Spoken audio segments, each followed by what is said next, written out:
คนแล้วก็สีพิเศษของเราจะเป็นสีเทา สีเทาโอเค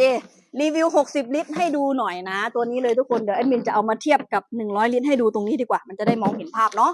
ตัวนี้เนี่ย60ลิตรของเราใส่น้ำแข็งได้ประมาณ30กิโลหรือว่ากระสอบครึ่งนะ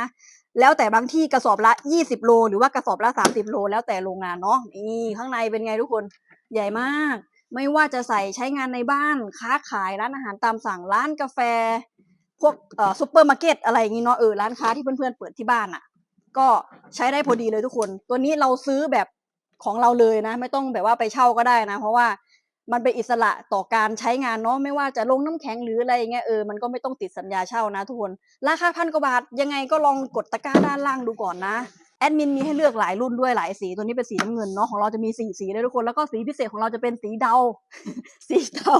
ทากับสีดำนะทุกคนสีดำไม่มีนะพิกัดซื้อด้านล่างเลยเด้อ